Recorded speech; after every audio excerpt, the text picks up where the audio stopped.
But we do know, of course, one of the biggest questions remaining for everyone that wasn't in that jury room with you is how many people are in trouble here? What can you tell us about how many people you recommended as a group to face indictments? Well, thank you for having me, first of all. And I'm hesitant to speak to something that the judge made a decision not to share. I don't know if everyone's aware of this, but there was a hearing about what parts of the report should and should not be published in its various forms, and the sections that were removed were consciously chosen to be removed, and I don't want to say I have better judgment than the judge. That's totally understandable. Would you say, when it comes to, there are indictments recommended, of course. Is it Yes. more than 12 people? Is it more than 20 people? I think if you look at the page numbers of the report, there's about 6 pages in the middle that got cut out. Allow for spacing. It's not a short list. Not a short list. More, I mean, when it comes to 75 witnesses, like, it's not, I assume, of course, it's not 75 people. Would you characterize it as 20-ish people? I can't say I counted. Okay. More than a dozen, though, I think I'd heard you say in another interview? I believe so. That's probably a good assumption. The name that everyone wants to know about is former President Trump. Of course. Did you recommend charges against Donald Trump? I really don't want to share something that the judge made a conscious decision not to share. I will tell you that it was a process where we heard his name a lot.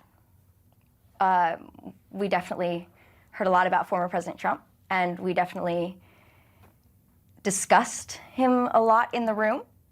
And I will say that when this list comes out, there are no major plot twists waiting for you. You know, it's interesting. That just raises more questions of I know, I'm sorry. No, please do not apologize. I'm very appreciative of your time. When you say there's no plot twists and, people won't be shocked, people are gonna hear that and they're gonna think that means that Donald Trump is definitely on that list. I know it's delicate, but can you speak to that? I can't. Well, I might be able to according to instructions, but I don't want to.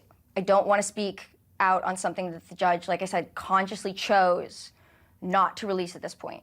I don't know if I would interfere with the DA's investigations. I don't know if I would interfere with procedures in some way. I very much do not want to cross that line. But in your view, people will not be surprised when they see the list of names to come out who you recommended to face indictment. Especially if they've been following the investigation, I can't see it being a shocker. Donald Trump put out a statement last week about the partial report that the judge did release, the pages that he did. And the way that he described it is he said that yet your report means total exoneration for him, is how he put it in his statement. What's your reaction to that, Emily?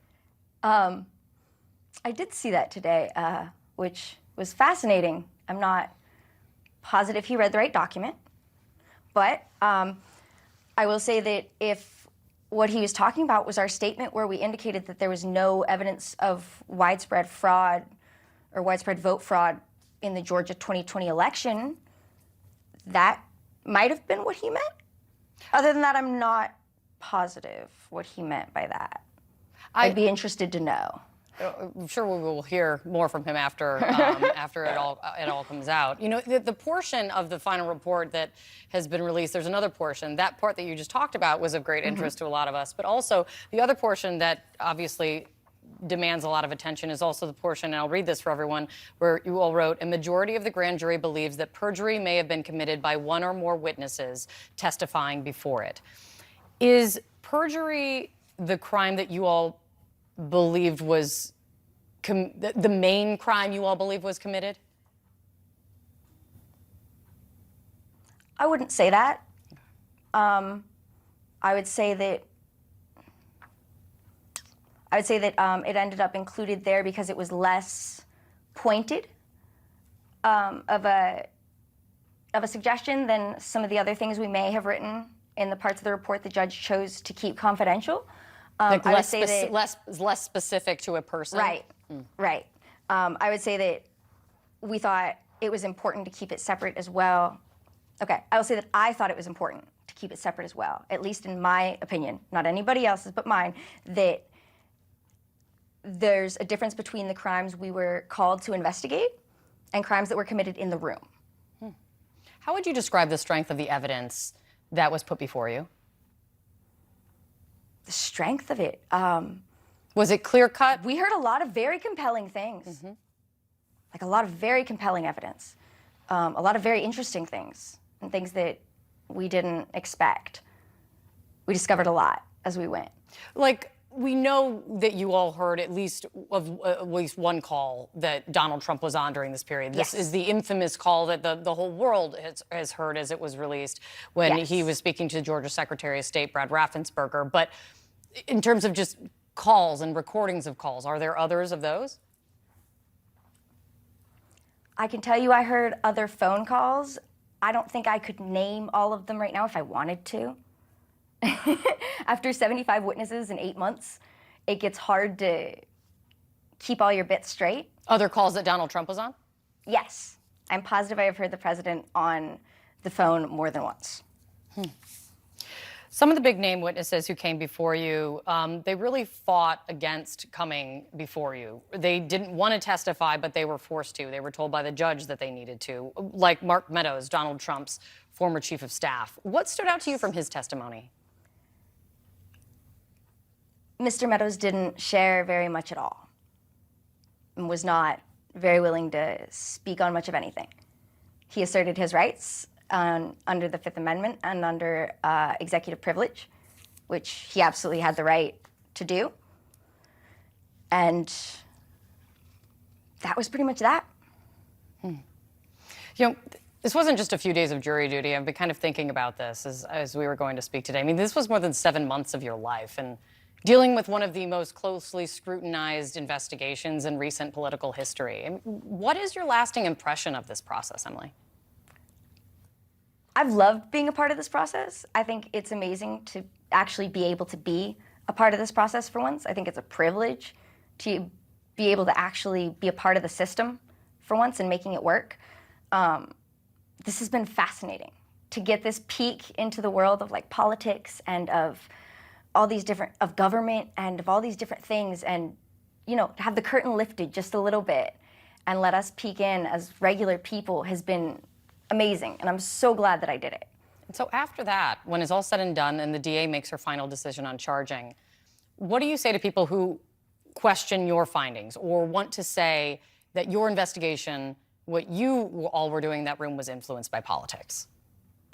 I think that's the opposite. I think that by choosing to have a grand jury, by choosing to impanel regular people, they very specifically chose to avoid politics, to take bias out of the question, because they chose to get, instead of anyone else, they chose to get 16 random people.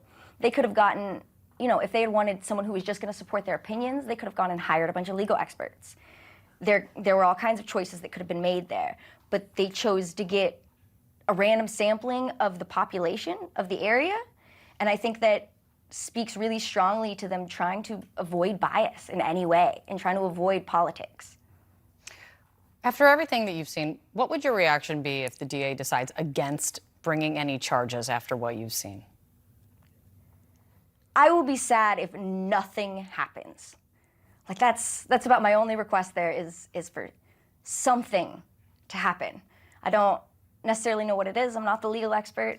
I'm not the judge. I'm not the lawyers, but I will be frustrated if nothing happens. This was too much information, too much of my time, too much of everyone's time, too much of their time, too much argument in court about getting people to appear before us.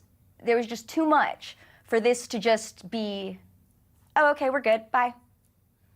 And if it was just a perjury charge or perjury charges, would that be acceptable to you? That's fine. I will be happy as long as something happens. You know, Emily, the political environment has become more dangerous. There are so many examples of that, and look no further than the violence we saw on the Capitol attack on January 6th. Now, with your name and your face out there and connected to such a high-profile investigation involving Donald Trump, are you worried about your safety? I'm not. I'm cautious about my safety. I'm aware of my safety, but I'm not worried. I don't think I should be. I don't think I did, or any of the jury members did anything that says we believe one way or the other about politics, about any of these issues. I think we were impaneled to find facts, and I think we did our best to find those facts and share those facts with the district attorney in her office. And I feel like that's where it ends.